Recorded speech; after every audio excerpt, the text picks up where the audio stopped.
안녕하세요. 고동진 목사입니다. 2020년 노년 성서대학 신약편 이제 시작을 합니다. 2020년 우리가 기대를 하고 있었는데 코로나19 때문에 많은 시간을 보냈습니다. 그렇지만은 이렇게 온라인으로나마 만날 수 있다는 것이 하나님의 은혜이고 하나님께 영광을 돌리게 됩니다. 온라인 강의 참으로 힘들고 어색합니다. 무엇을 어떻게 전해야 될지, 그리고 성도들과 우리 성서대학 수강하신 우리 성도님들과 함께 은혜를 나눴던 그 감동이 있는데 이렇게 온라인으로 하니까는 참으로 힘들고 어색합니다. 그렇지만은 시간이 지나면은 이것이 많이 익숙해지리라고 생각이 됩니다. 우리 함께 이 시간을 통해 말씀을 더욱더 알아가고 이 신약의 말씀을 통해 하나님의 사랑을 다시 한번 확증하는 저와 여러분이 되기를 원합니다. 자, 이제 노년 성서대학 신약을 시작하기에 앞서서 신약 성경 바로 마태복음으로 들어가지 않고 우리가 신약 성경의 배경사를 한번 보도록 하겠습니다. 먼저 이 배경사 들어가기 전에요, 온라인 강의에 대해서 설명을 좀 해드릴게요. 우리가 오프라인으로 현장에서 모여서 강의를 할 때는 2시간 반에서 3시간 함께 시간을 나눴는데요, 그렇게 긴 시간 온라인 강의는 좀 힘들고 물리적으로도 어렵습니다. 그래서 온라인 강의는 쉽게 들을 수 있게끔 10분 내외로 10분 정도, 10분에서 한 12분, 13분 정도의 강의를 구성하여서 이렇게 올리도록 하겠습니다. 짧게 강의를 준비를 해갖고 많은 강의들이 계속 업로드 될 테니까요, 그 영상을 보시길 바랍니다. 10분 정도니까 하루에 10분 정도 이렇게 투자를 하셔갖고 온라인 강의에 함께 온라인 강의를 통해 은혜를 나누기를 원합니다.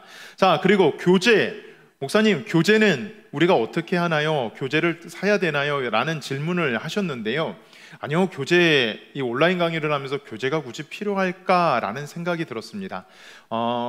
일단 온라인 보시면서 자유롭게 강의를 들으시고요.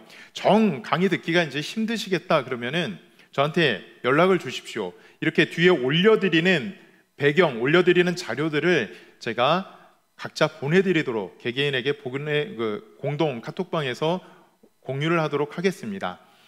교재는 굳이 안 사셔도 된다고 다시 한번 말씀을 드립니다. 그리고 두 번째, 목사님, 그러면 이 온라인 강의 우리가 아무 때나 들어도 되나요? 네, 업로드 되는 순간 아무 때나 들어도 되는데 최소한 2주 안에는 들어주시길 바랍니다. 계속 밀리게 되면은요, 나중에 숙제가 밀려서 못하고 이렇게 밀어놓듯이 안 듣게 되거든요. 그러니까 2주 안에 들으시길 바랍니다. 자, 2주 안에 들으시라는 이 얘기는 무엇인가 하면은 2주 뒤에는 시간대별로 2주가 지나가면은 그 영상은 내리도록 하겠습니다. 그 영상은 내리도록 할 테니까는 2주 안에 꼭 들으시길 바랍니다. 또 이러한 생각도 하실 줄 압니다. 목사님, 모두에게 공개되나요? 아니요. 우리 이 성서대학을 신청하시고 이 성서대학에서 함께 공부하고자 하시는 분들에게만 공개가 됩니다. 유튜브를 통해 공개가 될 텐데요, 비밀번호를 우리들의 비공개 동영상으로 해서 비밀번호를 공유해갖고 그분들만 볼 수 있게끔 하겠습니다. 우리들만 볼 수 있게끔 하겠습니다. 기억해 두시길 바랍니다. 자, 그렇다면 목사님, 출석 체크는 또 어떻게 하나요? 유튜브 들어오시면은요, 댓글 달을 수 있게끔 되어 있죠. 그 댓글에다가 출석했다라는 표시를 해 주시길 바랍니다. 그리고 질문도 함께 해 주시길 바랍니다. 댓글에다가도 질문을 해 주시는데, 질문을 해 주시는 것에서 가장 빠르게 반응이 오는 것은 바로 카톡 메시지가 아닐까 생각이 됩니다. 질문 사항들이 있으면은 바로바로 저한테 개인적으로 연락을 해 주시기를 바랍니다. 자, 앞으로 이 강의 8월 달부터 시작되어서 최장 11월 달까지 진행될 이 신약성서 강의 우리 함께 하시고요, 신약 성경에 담겨 있는 하나님의 사랑을, 예수님의 사랑을, 그 구원의 은혜를 다시 한번 확증하는 저와 여러분이 되기를 원합니다. 이제 신약 성경 배경사를 들어가도록 하겠습니다. 신약 성경 배경사가 왜 중요한가? 왜 우리가 알아야 되는가? 왜냐하면요, 우리가 말라기까지 배웠잖아요. 하나님의 말씀이 마지막 선포된 말라기 선지자를 통해서 너희들이 어찌하면 이룰 수 있느냐라고 탄식을 하셨던 그 하나님의 마지막 음성을 우리가 말라기에서 들었습니다. 자, 그 말라기 이후에 예수님이 오실 때까지, 세례 요한이 나타나고 예수님이 오실 때까지 약 400년 동안 하나님께서 침묵을 하세요. 하나님께서 아무런 말씀을 전해주지 않습니다. 물론 그 400년 동안 유대인들은 믿음 생활을 합니다. 그 400년 동안 제사도 드렸습니다. 그럼에도 불구하고 그 400년 동안 하나님의 말씀은 들려지지 않습니다. 요세푸스에 의하면은 아닥사스다 왕 이후로 선지자의 반열에 올라간 사람은 없었다, 선지자가 나오지 않았다라고 이렇게 기록을 하고 있습니다. 그래서 바로 이 시기를 400년의 침묵기, 400년의 암흑기라고 우리는 이야기를 하게 됩니다. 왜 이 400년의 암흑기, 침묵하셨으면 그냥 넘어가면 되지 않습니까? 라고 이렇게 또 질문을 하실 텐데요. 왜 이 시간을 우리가 공부를 해야 되는가? 여러분, 이제 신약 성경에 오면은 구약 성경에서 나오지 않았던 새로운 용어들이 등장합니다. 대표적으로 어떤 용어들이 등장합니까? 바리새인이라는 사람들이 등장하죠. 또 누가 등장합니까? 열심당원이라는 사람들이 등장합니다. 사두개 사람들이 등장을 합니다. 헤롯 땅 사람들이 등장을 하고 서기관들이 등장을 합니다. 그리고 여러 가지 구전으로 전해지는 구전 율법들이 등장하게 되는 것을 우리가 보게 됩니다. 그 일들이 언제 일어났는가? 그 사람들이 언제 등장하게 됐는가? 바로 이 400년의 침묵기, 이 400년의 시간 속에서, 격동의 역사 속에서 그 사람들이 등장했다는 것이죠. 이 말라기 이후, 이 바벨론 포로기, 말라기 이후에 어떠한 나라들이 들어섭니까? 바로 바벨론이 지나가고 나서 페르시아 바사가 들어서게 되고, 바사가 지나고 나서 메대가 들어서게 되고, 메대가 지나고 나서 헬라가 들어서게 되고, 헬라가 들어서고 나서 로마가 들어서게 됩니다. 바로 그러한 제국이 바뀌는 역사 속에서 이스라엘이라는 나라도, 팔레스타인이라는 지역도 많은 풍파를 겪게 되죠. 그러한 상황 속에서 많은 역사들이 바뀌게 되고, 문화들이 바뀌게 되고, 새로운 사람들이 등장하게 되고, 그 속에서 예수 그리스도의 복음이 선포되어집니다. 그렇기 때문에 우리가 먼저 이 배경을 알고 가야지 신약 성경을 좀 더 생생하게 읽어낼 수가 있습니다. 자, 우리가 지난 1년 동안 보았던 아주 익숙한 그림이죠. 성경의 상관관계라는 이러한 그림을 가지고 성경의 도식을 그려보았습니다. 자, 성경은 언약이라는, 하나님의 말씀이라는, 율법이라는 그것에서부터 시작되었다라고 말씀드렸죠. 언약, 바로 레위기의 말씀을 중심으로 해서 모세 오경이 구성되었다라고 말씀을 드렸습니다. 출애굽기 10계명을 받는 그 순간부터 레위기의 말씀, 그 언약을 중심으로 해서 나머지 4책이 둘러싸고 있다 말씀을 드렸습니다. 언약이 무엇입니까? 하나님과 이스라엘 백성들이 계약을 맺는 것이죠. 계약을 맺는다. 자, 이 모세가 시내산에서 하나님과 이스라엘 사람들이 맺는 그 계약을 가지고 내려옵니다. 그리고 이스라엘 사람들에게 이야기하죠. 이것이 바로 언약이다. 하나님께서 우리와 약속을 맺어 주신 것이다 라고 이렇게 이야기를 합니다. 거기에 대해서 이스라엘 사람들이 반응을 하겠죠. 아니, 우리가 누구인데, 도대체 우리가 누구인데 이 계약서에 사인을 해야 됩니까? 이 계약을 맺어야 됩니까? 그것을 바로 설명하는 책이 저기 창세기라는 책입니다. 창세기는요, 언약의 주인공에 대해서 설명을 하죠. 언약의 주인공이 누구이십니까? 바로 하나님, 천지의 창조주 하나님이시다라는 것을 밝히고 있는 책이 바로 창세기입니다. 그리고 그 언약을 맺고 있는 우리들은 누구인가?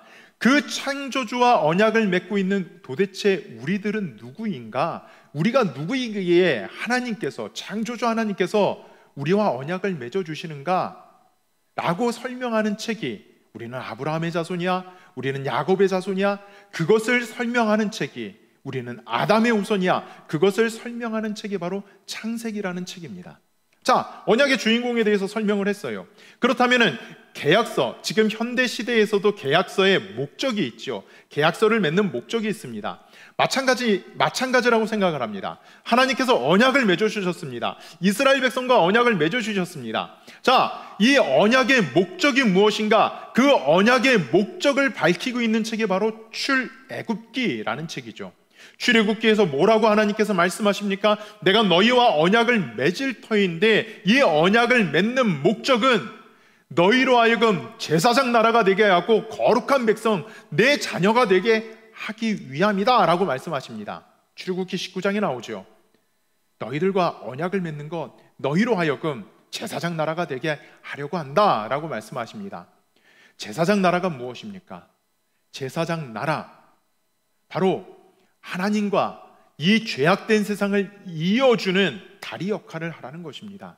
그래서 지정학적인 위치도 제가 설명을 드렸죠. 우리가 지도를 펼쳐놓고 보았잖아요. 왜 이스라엘이라는 나라를 그 중동 변방 그 자리에 갖다 놓으셨는가? 역사적으로 모든 문명권이 지나가는 길목이 바로 이스라엘이었잖아요. 팔레스타인 지역이었잖아요. 그곳에 하나님의 거룩한 백성을 두시고 그곳에 하나님의 나라를 만드시고 모든 나라로 하여금 보라는 것이죠. 하나님이 누구인지 밝혀 보이라는 거죠. 바로 그것이 언약의 목적입니다. 이 세상 모든 사람들을 구원하기 위한 하나님의 사랑을 너희들 이스라엘 백성이 나타내야 된다. 그것이 바로 출애굽기에서 말씀하고 있는 것이죠. 자, 그렇다면 이 언약을 이 사람들이 받아들였습니다. 그럼 이 언약대로 살아가야 되잖아요. 언약대로 훈련을 받아야 되잖아요. 언약 그냥 받는다라고 이루어지는 게 아니잖아요. 우리 삶 속에서 이행을 해 나가야 되고 연습을 해 나가야 되잖아요. 그 언약의 훈련에 관한 이야기가 어디 기록되어 있는가? 바로 민수기에 기록되어 있습니다. 언약은 이렇게 훈련해 나가는 거야. 광야에서는 이렇게 살아가야 되는 거야. 광야에서는 하나님을 붙잡고 살아가야 되는 거야. 그것이 언약을 이루는 방법이야 라고 말씀하시는 책이 바로 민수기입니다. 자, 그리고 나서 신명기를 마지막에 기록을 하죠. 말씀을 남겨주십니다. 이 언약은 바로 우리 삶 가운데 이렇게 적용돼야 돼. 이 언약에 대한 설명, 구체적인 주석이 바로 신명기서에 나와 있습니다. 이것을 가리켜 모세 오경이라고 이야기를 하죠. 하나님의 언약이라고 말씀합니다. 하나님의 언약의 목적, 그것은 바로 인류를 구원하시고자 하는 하나님의 사랑이십니다. 자, 이 언약을 이스라엘 사람들이 받아 들었습니다. 광야에서 40년 훈련을 했습니다.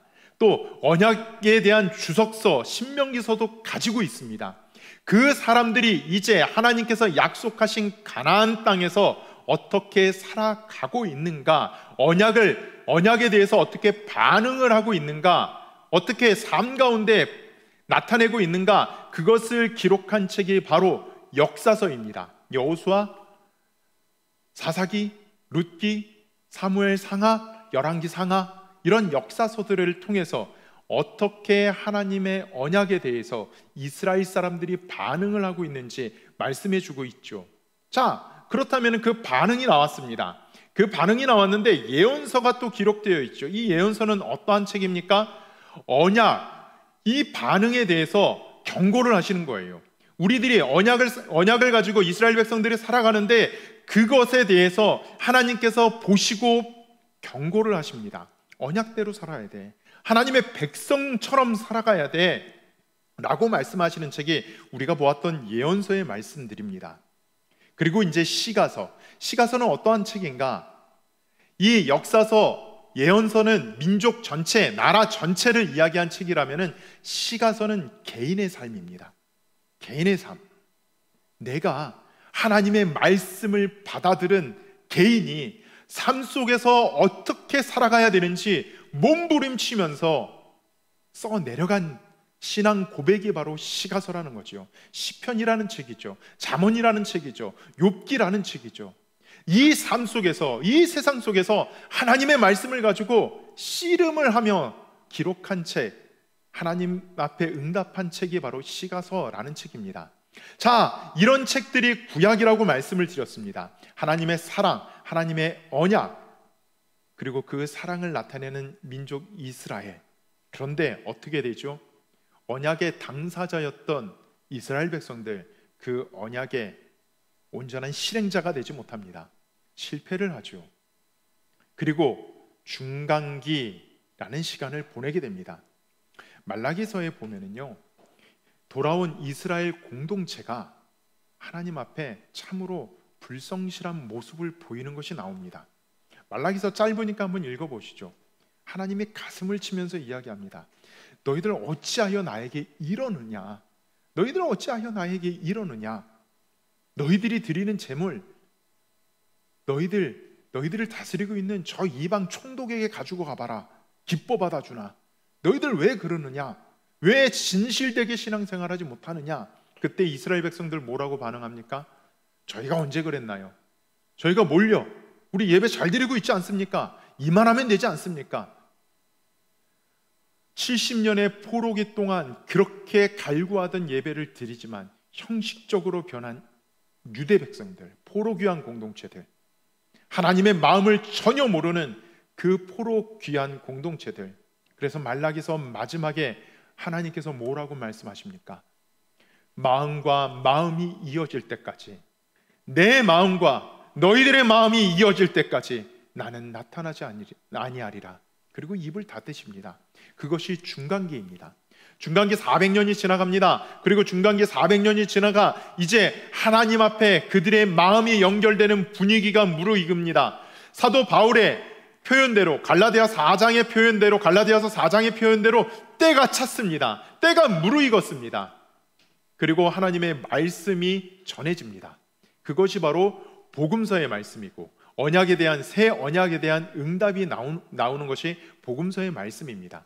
그리고 나서 그 복음, 새 언약의 증인들이 어떻게 살아가고 있는가, 복음의 증언들이 기록되어 있는 것이 사도행전의 말씀입니다.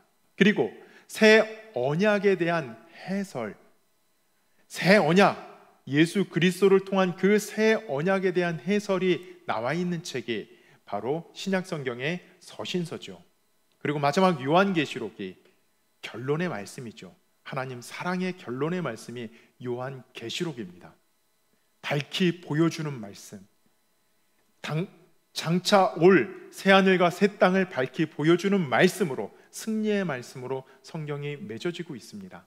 성경 창세기부터 시작해서 신약까지, 요한계시록까지 성경은 하나님의 사랑이라는 그 메시지를 가지고 계속해서 달려오고 구원의 드라마를 써 내려가고 있는 것을 보게 됩니다.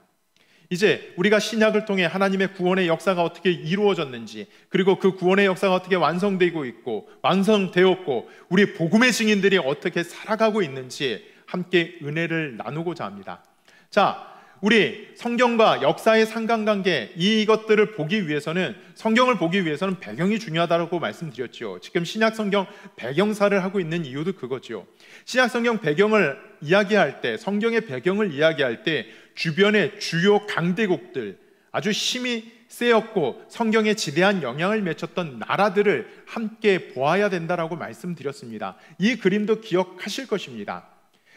창세기 출애굽기에는 주된 나라가 어떤 나라였죠? 애굽이란 나라였습니다. 그리고 여호수아부터 사무엘 하까지의 주된 나라는 어디였습니까? 가나안 여러 국가들이었습니다. 그리고 이제 이스라엘, 왕국이 된 이스라엘, 열왕기 상의 주된 파트너국이 상대국이 어디였습니까? 아람이라는 나라였습니다. 그리고 열왕기 하에 등장하는 나라는 어떠한 나라입니까? 아수르와 바벨론이 등장을 하게 됩니다. 아수르에 의해서 722년, 기원전 722년 아수르에 의해서 북왕국 이스라엘이 멸망하게 되죠.